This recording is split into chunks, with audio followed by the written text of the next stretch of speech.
자, 안녕하세요. 더 배움의 검정고시 한국사 강의 맡고 있는 명재민입니다. 자, 오늘 136쪽에 13강 들어갈 차례죠. 136쪽에 새로운 사상의 등장. 제목을 옆에다 가로치고 세도정치라고 적겠습니다. 이 책 편제 자체가 이미 정치에서 세도정치 배우고 한참 된 상태에서 배우기 때문에 세도정치 언제 배웠어? 헷갈릴지 몰라서 새로운 사상 등장 옆에다 가로치고 세도정치라고 적으시고, 세도정치가 등장했을 때 상황이 어땠어요? 순조, 헌종, 철종의 3대 60년간에 걸쳐서 여러 가지 문제가 생겼었잖아요.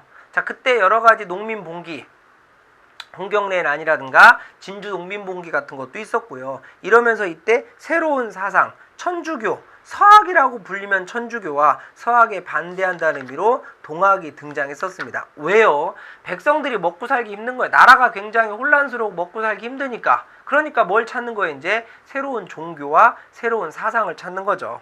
자, 천주교부터 한번 볼까요? 원래 천주교라는 종교로 들어온 게 아니다. 남인 계열의 학자들이 서학으로 들어왔다가 신앙으로 받아들인 건데요. 여기서 중요한 점은, 자, 천주교가 들어오면 나라로부터 엄청나게 환영을 받아요, 박해를 받아요? 박해를 받죠. 왜요? 제사를 지내지 않고 평등사상을 강조했고, 플러스 당시 집권층은 세도정치 시기에 서인 정권 중에서 노론이었는데 남인이 주장했기 때문에 서인 중에서는 남인을 씹기가 어땠다? 좋았다는 거죠. 그래서 남인을 비판하기 좋은 관점으로 너희 어떻게 제사도 안 지내는 이런 이상한 걸 믿느냐, 이렇게 강조하면서 이 천주교를 믿었던 남인을 씹습니다. 137쪽에 천주교 신앙이 전개되는데, 일단 하느님 앞에서 모두가 평등하다. 그러면 하층민들이 좋아하겠죠. 양반하고 나하고 똑같다니까. 그 다음에 결정적으로 나라에 대해서 박해를 받았던 이유 중에 하나, 제일 큰 게 뭐예요? 조상에 대해서 제사를 거부합니다. 여기서는 안 나와 있습니다만 이렇게 주장합니다. 천주교에서는 살아있을 때 부모님께 술과 안주 맛있는 걸 놓고 잘 모셔야지, 죽은 다음에 부모님 드시라고 술과 안주 차려놓는 것은 부모님을 오히려 기망하는 거다, 조상님은. 이렇게 주장을 합니다. 지금도 천주교 믿는 분들은 뭐 제사를 종교의 자유 때문에 안 지내고 있습니다만, 자, 그래서 나라에서 탄압을 합니다. 그래서 신유박해 이승훈, 우리나라 최초로 청나라에 가서 세례를 받고 왔던 분입니다. 이승훈이라든가 정약종 등 천주교시자 300여 명을 죽였고요. 근데 우리가 가장 많이 알고 있는 박해 사건은 뒤에 고종 때, 즉 흥선대원군이 집권했을 때 뭐예요? 병인박해죠. 그 병인박해가 하이라이트고, 병인박해 때 뒤에 뭐가 일어납니까? 그것 때문에 병인양요가 일어나게 됩니다. 자, 천주교가 성장을 합니다. 그럼 천주교 신자들이 나라에서 믿지 말라니까, 야, 나라에서 믿지 말란다, 믿지 말자, 그건 아니잖아요. 믿지 말라 그래도 쭉쭉 믿어요. 자, 그럼 천주교는 계속 성장하고요. 이제 동학입니다. 천주교가 처음부터 종교로 들어온 게 아니라 서학이라고 하는 학문으로 들어왔다 그랬잖아요. 그래서 서학 다음에 뭐가 등장한다? 동학이 등장하게 되는데, 1860년 경주지방 몰락양반 최재우. 자, 세도정치 시기에 홍경래난을 주도했던 홍경래, 몰락양반. 그 다음에 임술 농민봉기, 진주 농민봉기 주도했던 누구? 유계춘, 몰락양반. 당시 사회에 불만이 많았겠죠. 마찬가지예요. 최재우도 몰락양반이었기 때문에 불만이 많아서 교리 볼까요? 유교, 불교, 그 다음에 민간신앙, 도교 합친 일종의 짬뽕 종교 같은 겁니다. 민간신앙을 합쳐서 2대 교주, 근데 1대 교조였던 최재우는 백성들을 혹하게 한다는 이유로 처형을 당했고요. 2대 교주였던 최시영이 각 종교에는 책이 있잖아요. 동경대전, 용담유사 같은 책을 정리했고요. 시천주, 인내천이 중요하죠. 사람이고 하늘이다라고 하면서 평등사상을 강조했고, 나중에 이제 정부가 탄압을 당해서 혹세무민, 이상한 이야기로 백성을 괴롭힌다, 혹하게 한다는 이유로 나중에 동학을 믿었던 그 최재우가 처형을 당하고요. 여러분, 동학은 세도정치 시기에 스타트가 됐습니다만 뒤에 언제 봐야 돼요? 근현대사 파트에서 1894년 동학농민운동 나오죠. 갑오개혁 직전에요. 그때 좀 잘 집중해서 보셔야 됩니다. 자, 예언사상도 있습니다. 138쪽에 이런저런 백성들이 먹고 살기 힘드니까 이런저런 예언사상 같은 것도 있고요. 비기, 도참, 예언사상. 왜 백성들이 먹고 살기 힘들고 나라가 혼란스러우니까요. 자, 7절 조선 후기의 문학. 조선 후기 문학의 포인트는 서민 문학입니다. 왜요? 자, 서민들이 분홍 등장하고 농업기술 발달하고 상공업 발달하면서 먹고 살만합니다. 자, 먹고 살만하면 사람이 뭘 찾는다고요? 네, 뭘 찾아요? 문화와 여가생활 찾거든요. 근데 서민 문화의 포인트는 배경의 경제력 향상, 그 다음에 서당 교육이 증가하면서 농민의 의식이 성장합니다. 그래서 여러 가지 보면 오른쪽에 문화, 한글 소설, 일반적으로 평민들이 한문 소설을 읽기는 좀 힘들고요. 그 다음에 사설 시조, 그 다음에 한문 소설과 시도 있고, 그 다음에 문학에서 일반 백성들이 가장 많이 즐겼던 게 바로 판소리입니다. 판소리 광대들이 여러 가지 창하고 연극을 했고요. 그 다음에 여기는 안 나왔습니다만 판소리도 있고, 밑에다 하나 써놓으실까요? 판소리에다가 또 하나 뭐가 있냐면 탈춤도 굉장히 유행했죠. 탈춤의 포인트는 탈을 쏘고 춤을 추잖아요. 그럼 뭐예요? 그 안에 있는 사람이 누군지 몰라요. 그렇기 때문에 탈을 쓰면 양반, 아니요, 임금님까지도 비판할 수 있는 거죠. 그렇기 때문에 서민들이 굉장히 탈춤, 그 다음에 판소리 이런 걸 좋아했었고요. 자, 140쪽에 미술과 서예. 지난 시간에 한번 했던 것 같은데요. 진경산수화가 있죠. 정선의 인왕제색도, 금강전도 같은. 그럼 고려 전기에는 안견의 몽유도원도가 있었거든요. 그 몽유도원도는 꿈속에서 본 그림을 그린 건데, 이 정선의 인왕제색도, 금강전도는 진경산수화, 우리나라의 진짜 경치를 그렸으며, 그 다음에 풍속화. 누가 그렸는지 몰라요. 그냥 민화가 누가 그렸는지 모르고, 민화는 그냥 일반 백성들이 그린 거고, 풍속화는 김홍도와 신윤복, 대표적으로 서민 문화를 즐겼던, 서민 문화를 그렸던 그런 대표적인 사람들인데, 일반적인 서민들의 어떤 모습, 서당, 씨름도, 무슨 뭐 담배 썰기, 그 다음에 뭐 단오풍정, 이런 여러 가지 김홍도와 신윤복이 여러 가지 서민들의 문화를 그림으로 그렸습니다. 자, 도자기, 건축, 음악, 뭐 크게 볼 건 없을 것 같고요. 조선 후기 서민 문화는 판소리와 그 다음에 탈춤, 그 다음에 진경산수와 풍속화, 민화. 풍속화를 그렸던 사람은 서민은 물론 아닙니다. 자, 여기까지가 여러분들 전근대사라고 불리는 파트고요. 그럼 우리가 파트별로 따지면 지금 반 나간 게 아니라 말씀드렸듯이 70% 이상 나갔다고 보셔도 됩니다. 그럼 지금부터는 딱딱 끊어서 외세의 침략과 조선의 대응부터 볼 건데, 여기서는 여러분들 근현대사라고 불리는 파트는 제가 크게 시대 구분을 한번 해보겠습니다. 근현대사라고 불리는 파트는 크게 세 가지로 구분할 수 있다. 첫 번째, 1910년, 1945년. 그럼 가운데는 씌울 것 같은데요. 요 시기는 뭐죠? 네, 일제강점기. 일본이 우리나라를 식민 지배하는 1910년부터 광복하는 45년까지 일본이 우리를 어떻게 괴롭혔고, 우리가 그거에 대해 손가락만 쪽쪽 빨지 않고 어떻게 했어요? 나름대로 어떻게 저항했고 독립운동 했는지가 여기 나오는 거죠. 오케이? 자, 그 다음에 요 앞에는 뭐겠어요? 흥선대원군이 등장하면서 1910년에 일본이 우리를 먹잖아요. 식민지배를 하는데, 그 전에 여기는 정말 단순하게 설명드리면 이거예요. 조선의 근대화가 진행되는 과정에서 당시는 제국주의 시대, 즉 강대국이 약한 나라를 식민지배하려고 침략하는 시대였기 때문에 우리 조선이라는 나라를 두고 일단 청나라와 일본이 예선을 치릅니다. 1894년 청일전쟁으로. 우리는 알고 있어요. 누가 이겼어요? 일본이 이겼으니까 우리 일본이 식민지배했죠. 그죠? 그 다음에 일본이 조선 먹으려고 딱 봤더니 누가 등장해요? 그 전부터 있었습니다만 러시아가 등장해서 1904년에 러일전쟁. 즉 요 파트는 조선이란 나라를 누가 식민지배할지 싸우는 과정에서 우리가 어떻게 주체적으로 나라를 구해내고 어떻게 근대화를 하는지에 대한 얘기가 집중되고요.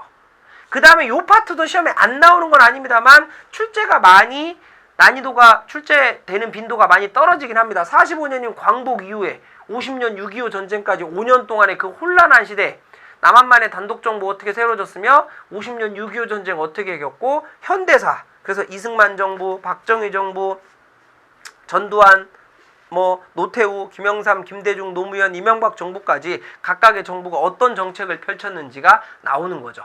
세 파트로 정리하면 근현대사는 여기가 40%, 여기가 40%, 여기가 20% 정도 될 겁니다. 시험 문제 비율을 보면요. 그리고 요 전체 파트가 우리 검정고시 한국사에서는 30% 정도 된다. 자, 144쪽의 제국주의 열강, 방금 설명드렸던 강대국이 약속을 식민지배하는 겁니다. 그래서 결론만 말씀드리면 중국도 영국, 프랑스 연합군에게 식민지배를 당한 건 아닙니다만 강제로 문을 열면서 교류를 했고, 일본도 미국에 의해서 강제로 문을 열면서 개화 정치를 펼쳤다. 우리는 일본이나 여러 나라들의 침략을 받으면서 굉장히 위기에 빠졌던 거고요. 그럼 145쪽에 흥선대원군의 개혁정치부터. 흥선대원군은 고종의 친아버지로서 자, 오랜 세도정치 3대 60년에 걸친 세도정치로 왕권 약화되면서 정치기강이 굉장히 해이해졌었어요. 사회적으로는 삼정의 문란 심하고 농민봉기 지속되고 동학천주교 같은 새로운 사상, 어쨌거나 사회분란이 굉장히 지속된 것. 여기서부터는 국내적인 사회불안뿐만 아니라 밑에 보세요. 이양선, 모양이 다른 배, 외국 상선이 들어오기 시작하거든요. 모양이 다른 배가 등장하면서 통상 요구하고 서양에 대한 위기의식이 높아지고요. 자, 이때 러시아가 베이징 조약이라는 건 뭐냐면요. 영국, 프랑스 연합군이 중국과 당시 청나라와 전쟁에서 이기면서 조약을 맺었던 게 베이징 조약입니다. 이 조약의 결과로 러시아가 어떻게 해요? 드디어 연해주라는 데를 차지하면서 우리나라에 통상 요구를 하는데, 연해주는 여러분들 원래 중국 땅이었어요. 청나라 땅. 근데 러시아가 영국, 프랑스하고 청나라 사이에 조약을 맺게 해주면서 가져간 거죠. 근데 이게 왜 중요하냐? 러시아가 연해주를 확보하면서, 러시아가 연해주를 차지하면서 드디어 러시아하고 우리나라가 국경을 맞닿게 됩니다. 그전에는 러시아하고는 국경 안 맞닿았었는데, 그게 포인트네요. 자, 흥선대원군의 개혁정치 위에 넘겨야 됩니다. 자, 흥선대원군이 집권했을 때 일단 세도정치로 나라꼴이 말이 아니고 본인의 친아들인 고종이 왕위에 오른 상태에서 이대로 가다가는 또 어떻게 되겠어요? 나라가 그대로 세도정치로 갈 것 같으니까 통치체제를 정비하는 거죠. 자, 의정부의 기능을 강화시킵니다. 비변사 없애고, 드디어 세도정치 때 가장 강했던 비변사 없애면서 의정부 기능 강화시키고, 국방을 강화하기 위해서 서양 선박 출몰했을 때 외국과 절대 교류할 수 없어. 흥선대원군은 통상주구 거부 정책이었기 때문에 군대 개혁하면서 군비 강화하고요. 법전, 지지난 시간에 했던 것 같은데요. 대전 회통, 정조는 대전 통편, 흥선대원군 히읗, 흥선대원군 히읗은 대전 회통. 자, 왕권을 강화합니다. 외척 세력인 안동, 김씨, 세도정치 없애겠다는 뜻이고요. 서원 정리합니다. 우리 역사에서 서원 정리 2번 나온다 그랬네요. 균역법에 썼던 영조, 탕평정치 했던 영조, 그 다음에 이 흥선대원군이요. 왜냐하면 붕당에 근거지면서 노론의 근거지였던 서원을 47개 남기고 싹 다 없앱니다. 양반이 됐다 반발했겠죠. 양반들은 서원 하나 갖고 있으면 나라로부터 토지 공짜, 노비 공짜 다 공짜로 받는데 이거를 흥선대원군이 없애겠다니까 당연히 반발했을 거예요. 자, 서원 정리는 양반은 엄청나게 반발하고 백성은 좋아했던 정책입니다. 왜요? 서원을 정리하면 그 지역에서 서원이 있으면 백성들을 엄청 괴롭혔거든요. 자, 그 다음에 경복궁 중건, 다시 짓는 거죠. 임진왜란 때 불탔던 경복궁을 다시 짓는 건데, 요게 이제 경복궁 중건이 백성들과 양반들이 다 싫어했던 거. 일단 당백전 발행하네요. 당백전은 경복궁 같은 거 지르다 보면 돈이 많이 들잖아요. 그러니까 당시 화폐였던 상평통보 엽전보다 100배나 가치가 높은 화폐를 발행합니다. 여러분들 현재 우리나라 최고의 고액 화폐가 5만원권이잖아요. 수표는 한 번 쓰면 못 쓰니까 5만원권이잖아요. 근데 하루아침에 500만원짜리 현금이 돌아다니는 거예요. 그럼 무슨 일이 생겨요?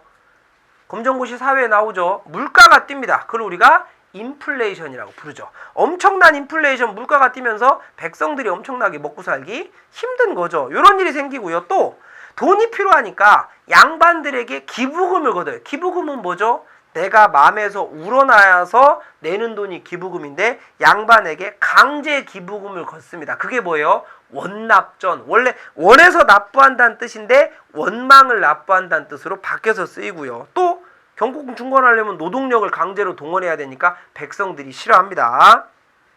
삼정의 개혁. 삼정의 분란 뭐였습니까? 세도정치 때 토지에 걷는 전정, 군대 가는 대신에 군정, 봄에 곡식 꿔줬다 가을에 갚는 환곡. 이 세 개가 있었는데 엄청나게 백성들을 괴롭혔잖아요. 그러니까 흥선대원군이 개혁을 해야겠죠. 전정은 토지를 싹싹 찾아내서 양전사업에서 토지 대장 정리해서 숨겨둔 토지 찾아내고 정확하게 걷고요. 자, 군정. 영조와 흥선대원군의 공통점이 많아요. 서원 정리했었고, 또 하나 이 군포를 정리하는데 영조는 뭐 했습니까? 1년에 옷감 2필 내는 대신에 1필로 바꿨던 뭐 했어요? 균역법. 흥선대원군은 호포제. 이건 뭐냐? 양반에게도 군대 가는 대신에 옷감을 내는 겁니다. 양반 됐다 싫어하겠네요. 그럼 백성은 좋아하고요. 생각해보세요. 지금 흥선대원군의 개혁정치는 대부분 뭐예요? 양반이 싫어했던 정책이 많아요. 요거 정리하셔야 됩니다. 자, 환곡은 사창자라 그래서 봄에 곡식을 누가 꿔준다 그랬죠? 나라가 꿔주는데 주체를 나라가 아니라 그 지방에 덕망 있는 양반들로 하여금 주체를 바꿉니다. 환곡이 백성들에게 가장 큰 피해를 입혔기 때문에. 의의를 보면 국가기강 바로잡고 민생 안정에는 기여를 했습니다만 시대 변화에 둔감했고 근대사회가 지향하는 개혁과는 성격이 다른다는 결정적인 단점이 있습니다. 흥선대원군의 개혁정치 간단히 보시고요. 147쪽 3절 통상수교 거부정책. 여기는 시험에 시대 순서로 나올 가능성이 있습니다. 시대 순서로요. 자, 일단 여기 나와 있듯이 병인양요와 147쪽의 신미양요 먼저 보셔야 됩니다. 병인양요. 병인년에 서양이 쳐들어와서 난리요. 병인년에 쳐들어왔던 건 프랑스고요. 그럼 프랑스가 야 심심한데 조선이나 칠까? 그건 아닐 거 아닙니까? 병인양요가 왜 일어났어요? 바로 병인박해 때문에 일어난 거죠. 앞에 방금 했었네요. 천주교 신자들을 1000명 가까이 죽였던 사건이에요. 신부하고 우리나라 신자까지 합치면 2만 명 가까이 죽였던 사건이니까 병인박해가 원인이 돼서 병인양유 일어났고요. 그 다음에 여러분들 신미양유가 일어납니다. 신미양유요. 신미년에 서양이 쳐들어와서 난리가 났다. 여기서 신미는 그렇게 외우세요. 미국이 쳐들어왔던 거죠. 그럼 미국이 야 심심한데 조선이나 칠까? 그거 아닐 거 아닙니까? 뭔가 이유가 있겠죠. 그러면 신미양유의 원인이 되는 건 여기로 들어갑니다. 제너럴 셔먼호 사건이라는 게 있습니다. 자, 좀 복잡한 것 같지만 그렇다면 병인이니까 다 병인년인데 가운데 끼어 있으니까 당연히 제너럴 셔먼호 사건도 병인년이겠죠. 그래서 병인받기 때문에 병인양요, 제너럴 셔먼호 사건 때문에 신미양요. 이렇게 보시고요. 가운데 뭐 넣으면 된다? 오페르트 도굴 사건 넣으면 됩니다. 오페르트라는 독일 상인이 우리나라에 장사하러 왔다가 서로 교역이 안 되니까 당시 최고 집권자였던 흥선대원군의 친아버지 남연군의 묘를, 충남 덕산에 있는 남연군의 묘를 도굴하려다가 실패했던 사건이에요. 지금도 여러분 남의 무덤 함부로 도굴하는 건 어마어마한 큰 죄입니다. 우리나라는 아직까지 매장문화가 있기 때문에, 시체를 묻는 매장문화가 있기 때문에 어마어마하게 큰 죄인데, 당시 말할 것도 없고요. 또 최고 집권자의 아버지 무덤을 파다가 걸렸다? 전 나라로 이 소문이 쫙 퍼지면서 저런 코쟁이들, 이상하게 생긴 외국놈들이 남영군 무덤 파다가 걸렸대. 나쁜 놈들이네. 엄청나게 비난을 받게 되는 거죠. 이게 뭐라고요? 오페르 도굴 사건이고, 마지막 하나. 이거 이제 신미양요 끝난 다음에 흥선대원군이 어떻게 해요? 나 절대 외국과 교류하지 않을 거야. 뭐가지 칼에 들어와도 교류하지 않을 거야. 척합의를 세운 거죠. 이게 순서입니다. 한번 정리해 보겠습니다. 자, 병인박해, 병인년에 프랑스 신부하고 천주교 신자들을 죽인 거, 이것 때문에 병인양요인데요. 중요한 건 병인양요 때 복잡한 것 같은데, 병인양요와 신미양요는 모두 프랑스와 미국이 어디로 쳐들어왔다? 강화도로 쳐들어왔다. 왜요? 강화도 지나면 금방 한강 타고 서울 금방 가거든요. 한양 치겠다는 얘기죠. 그래서 병인양요 때는 보세요. 중간에 문수산성의 한성근 부대, 요 밑줄 치시고요. 정족산성의 양원수 부대, 시험에는 정족산성의 양원수 부대가 더 많이 나옵니다만, 정말 치사합니다만 신미양요 때는 무슨 부대예요? 뒤에 나와 있겠네요. 어디 있어요? 광성보의 어제윤 장군. 요거랑 맨날 바꿔 나와요. 단순합니다. 신미양요, 미국이 프랑스에 이거 너무 자세하게 나온 거고요. 한번 읽어보시고, 광성보의 어제윤 장군. 누구요? 신미양요는, 병인양요는, 다시 병인양요 보세요.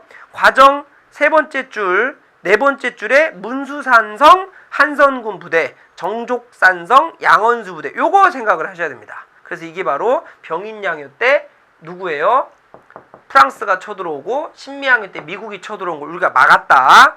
그러면 신미양요 때 미국이 갑자기 또 아까 병인양요의 원인 병인박해처럼 신미양요의 원인 제너럴 셔머너는 뭐냐? 이 제너럴 셔머너, 미국 상선 제너럴 셔머너가 이번에는 평양의 대동강에서 우리와 무역을 요구하다가 불에 탔던 사건입니다. 당시 평양 감사 박규수가 배를 태워서 침몰시켰는데 이걸 구실로 약 5년 정도 있다가 미국이 쳐들어왔던 사건이고요.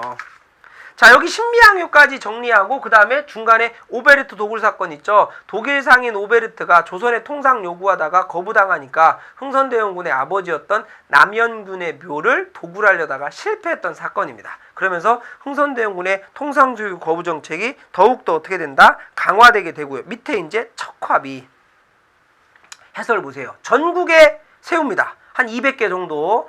척화비 세우면서 그 비석에는 뭐라고 써있대요? 서양 오라키가 침입했는데 싸우지 않으면 화해하는 거고 화해를 주장하는 것은 나라 파는 것이다. 절대 외국과 교류하면 안 된다 해서 통상수교 거부 정책을 펼쳤는데 정책의 뜻, 장점, 외국 침략을 막았습니다. 하지만 일시적으로. 결정적인 한계점은 뭐예요? 당시 세계가 세계화 시대는 아니라고 봐도 전 세계적으로 외국과 교류를 하고 있는 시대인데 이 교류를 어떻게 했다고요? 못하게 했다는 결정적인 단점. 그래서 우리나라의 근대화가 지연됐다는 아쉬운 점이 있습니다.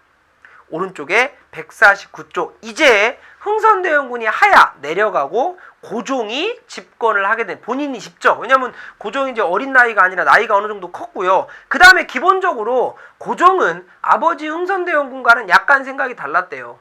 고종은 외국과 교류를 해야 된다는 생각이어서 고종이 본인이 직접 정치하자마자 아버지가 세웠던 척화비를 모두 다 뽑아냈다는 얘기가 있습니다. 149쪽부터 볼까요? 자, 흥선대원군이 물러나고 고종이 직접 통치를 합니다. 개화 관료들을 관료로 등정하고 통상개화론. 그러니까 무조건 외국과 교류하자는 애들은 통역관이나 개화파고 외국과 교류하지 말자는 애들은 무조건 양반이냐? 아니요. 대부분의 양반이 외국과 교류하지 말자고 주장했지만 일부 양반들, 우리 중상학파 실학자 배웠었죠. 중상학파 실학자 연결했었던, 예를 들어서 방금 배웠었던 박규수 있잖아요. 평양 감사했던 박규수. 박규수가 누구냐면 중상학파 실학자였던 박지원의 손자였어요. 할아버지가 중상학파 실학자니까 그 밑에서 교육을 받고 사상을 받았던 건 박규수는 양반이지만 외국과 교류를 하자라고 주장했던 사람이거든요. 이런 내용이 있어요. 그래서 어쨌거나 우리가 외국에게 식민지배 안 당하고 적극적으로 우리나라의 어떤 의지를 표출하려면 오히려 우리가 적을 알고 나를 알아야 된다. 적극적으로 교류를 해야 된다라고 주장도 했던 거고요. 자, 강화도 조약을 체결하게 됩니다. 시험에 굉장히 잘 나오죠. 일단 하루아침에 일본하고 강화도 조약 체결하는 건 아니니까요. 강화도 조약 1876년에 체결하게 되는 1년 전의 사건, 운요 사건이 있습니다. 일본 군함 운요가 우리나라 강화도에 접근해서 이것저것 시비를 걸고 우리가 그거에 대해서 대응하니까 전투를 벌여서 그 책임을 우리에게 뒤집어 씌운 겁니다. 쉽게 강화도 조약의 원인이 됐던 운요 사건 1875년, 그 다음에 76년에 강화도 조약을 맺는데, 일단 강화도 조약은 우리나라 최초의 근대적 조약이자 불평등 조약입니다.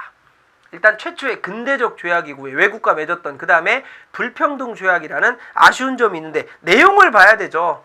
왜 불평등 조약이냐? 부산, 원산, 인천, 계양. 부산은 원래 오픈돼 있고요. 인천은 서울하고 가까우니까 제물포예요. 당시 원산이 어딥니까? 금강산 옆에 있는 항구입니다. 주로 원산은 북부지방에 있는 지하자원을 침략할 목적으로 오픈하라 그랬고요. 넘겨보시면 해안 측량권 인정하고 영토 주권을 침해합니다. 해안 측량권, 요거 중요하죠. 우리나라 받았는데 지들이 왜 맘대로 재요? 특히 서해안. 리아스식 해안이고 밀무가 썰물의 차가 커서 배를 잘못됐다가는 쓰러지거든요. 그래서 영토 주권을 침해했으며 치외법권 부산 원산 개항하게 되잖아요. 일본 애들이 우리나라로 많이 들어오겠죠. 그럼 왔다 갔다가 일본 애들이랑 어깨도 툭 치고 뭐야 이 새끼야. 싸움도 생길 수 있잖아요. 그렇죠. 그런 거에 대해서 분명히 우리나라 안에서 일본인과 조선인이 뭔가 마찰이 생기면 다 일본법으로 처리한다. 조선의 사법권을 침해하면서 이게 바로 치해법권이에요. 엄청나게 뭐예요? 불평등한 거죠. 일본 애들은 부산, 원산, 인천이라고 하는 개항장에 들어와서 자기 맘대로 활동하겠죠. 왜? 잘못해도 일본법으로 다 처리하니까 본인들에게 유리하겠죠.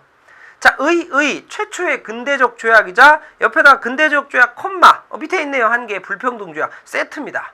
최초의 근대적 조약이자 불평등 조약이라는 특징이 있습니다. 밑에 강화도 조약 나와 있으니까 보시고요. 자, 일본과 1876년에 강화도 조약 맺고 그때부터 이제 우리나라는 본격적인 외국과 교류를 하는데 그 다음에 이제 서양과 맺었던 게 82년 굉장히 중요한 연도입니다. 일단 이모군란도 터졌었고요. 82년에 미국과 수교를 하게 됩니다. 조미 수호통상 조약. 요거 이해를 하셔야 되는데요. 일단 고종이 가만히 있다가 야 바다 건너 태평양 건너 미국하고도 한번 해볼까? 그건 아니란 말이죠. 일단 당시 일본과 교류하면서 수신사로 갔던 김홍집이라는 애가 2차 수신사로 갔네요. 1차도 있었겠죠. 2차 수신사로 갔던 김홍집이라는 애가 조선책략이라는 책을 갖고 들어와요.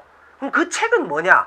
중국의 외교관이 일본에서 썼던 거예요. 좀 복잡하죠. 중국 외교관 황준센이라는 애가 일본에서 조선책략이라는 책을 썼고 그거를 2차 수신사였던 김홍집이 갖고 들어왔고 그걸 고종이 보고 미국과 수교를 했다. 아니 뭔 책인데 고종이 그거 보고 미국과 수교하느냐. 황준센이 조선책략에서 어떻게 했느냐. 조선이라는 땅은 동아시아에서 굉장히 중요한 땅이다. 반드시 위에 있는 러시아가 밑으로 와서 조선을 먹으려고 할 텐데 너희 조선의 책략, 작전이 뭐냐.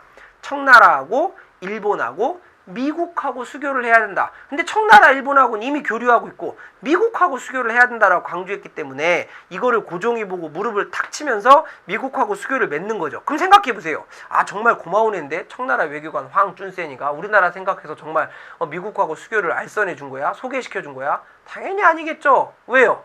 러시아가 내려오는 걸 막고자 한 거잖아요. 왜? 청나라하고 러시아는 국경이 붙어있기 때문에 청나라 입장에서는 러시아 내려오는 걸 미국의 힘을 빌려서 막으려고 했던 거죠. 어쨌거나 그래서 미국과 수교를 맺습니다. 그래서 강화도 조약 체결한 이후에 조선과 통상수교 거부를 맺었던 맺고 싶다고 의견을 타진했고 그래서 미국과 맺게 되는데 러시아와 일본을 견제한 청나라가 적극적으로 알선, 주선해줬고요. 그래서 조미 수호통상 조약을 맺게 되는 거죠. 내용, 관세. 일본에서 미국에서 우리나라 들어올 때 세금이 조금 붙습니다. 거중 조정, 어려운 일 있을 때 서로 도와준다 이겁니다. 쉽게 말해. 미국 어려운 일 있으면 우리 도와주고 근데 현실적으로 미국이 어려운 일 있으면 우리가 도와줄 힘이나 있었겠어요 당시에. 실질적으로 이것은 우리나라 조선에 도움을 되려고 했는데 나중에 을사늑약 때 외교권 뺏겼을 때 우리 미국 당시 고종이 헐버트라는 특사를 미국에 파견해서 23년 뒤에요. 야 미국 프레지던트야 23년 전에 우리 조미 수호통상 조약에서 어려운 일이 있을 때 서로 도와주라고 했잖아. 근데 미국이 일본이 잡고 우리 외교권 뺏고 우리 괴롭혀 해서 보내거든요. 그럼 도와줘야 되는데 이미 미국은 일본하고 뒤에 나올 거예요. 가스라 테프트 밀약이라는 걸 맺으면서 당시 제국주의 시대라 그랬잖아요. 그러니까 미국은 당시 누구 먹으려고 그래요? 필리핀. 에스파냐와의 전쟁에서 필리핀 식민지배 하기 때문에 우리 미국은 필리핀 먹을 테니까 너희 일본은 조선 먹어. 대신 서로 터치하지 말자. 이랬기 때문에 거중조정의 효과가 없습니다. 치해법권 당연히 들어가고 그 다음에 조미 수호통상 조약의 포인트는 최국 대우입니다. 최고로 대해준다는 뜻인데요. 미국하고 어떤 최국 조약을 맺어놓고 다음에 우리나라가 뒤에 보면 조영, 조독, 조푸, 조댄 여러 서양하고 조약을 맺거든요. 그러면 조영, 조푸 여러 나라하고 조약 맺을 때 미국하고 맺었던 것보다 더 유리한 조약이 있으면 그것을 자연스럽게 미국에도 적용시켜준다는 거죠. 그럼 미국은 가만히 앉아서 최국 대우라는 걸 넣으면 가만히 앉아서 손도 안 대고 코 푸는 격이에요. 왜? 조선이 다른 어떤 나라하고 무슨 조약을 맺더라도 미국에게 다 적용되니까요. 굉장히 불평등한 거죠. 자, 서양과 최초로 맺었지만 강화도 조약과 마찬가지로 불평등했고요. 151쪽에 맨 밑에 이제 그 뒤로 서양 여러 나라하고 쭉쭉 영국, 독일, 러시아. 근데 러시아하고는 주체적으로 맺으려고 해요. 왜냐면 고종이 약간 친러적인 경향이 있었대요. 그래서 뒤에 또 청나라, 여기는 영국, 독일, 이탈리아, 러시아, 프랑스는 그냥 보시면 되고 청나라가 중요합니다. 왜냐면 조청상민 수륙무역 장정, 요건 뒤에 다시 정리해야 돼요. 이모군란의 결과 맺는 거거든요. 이모군란을 청나라가 해결해주고 조청상민 수륙무역 장정을 그 조약을 맺었기 때문에 중요한 거예요. 자, 어쨌거나 문호 개방을 하기 때문에 근대화의 계기는 되고, 근데 이거 다 불평등이기 때문에 서구 열강들이 우리 조선을 침략하는 오히려 빌미를 제공했으며, 정부가 근대적인 개혁을 추진합니다만 힘이 약하기 때문에 좀 약한 부분이 있습니다. 일단 13강은 여기까지 정리해 볼까요? 자, 앞에 이제 흥선대원군의 개혁 정치하고 요거 통상수교 거부 정책에서 어떻게 이 순서가 됐는지, 요 순서가 조금 나올 가능성이 좀 헷갈리지만 요거 순서 나오잖아요. 예를 들어 병인양위하고 병인박해 나왔으면 당연히 이게 앞에 있어야 되죠. 병인양위하고 신미양위면 당연히 병인양위. 이렇게 딱 두 개만 찝어도 우리가 충분히 풀을 수는 있었던 내용입니다. 조선 후기까지 한번 복습하시고요. 이제 앞에 우리 구석기 신석기 때부터 쭉쭉 나가고 있는데요. 이제 이게 시기적으로 누적되면 굉장히 어렵습니다, 여러분들. 그러니까 그때그때 복습을 꼭 해주셔야 됩니다. 다음 시간에 152쪽 14강부터 다시 한번 내용 정리를 하겠습니다. 꼭 복습하시고요. 자, 수고하셨습니다.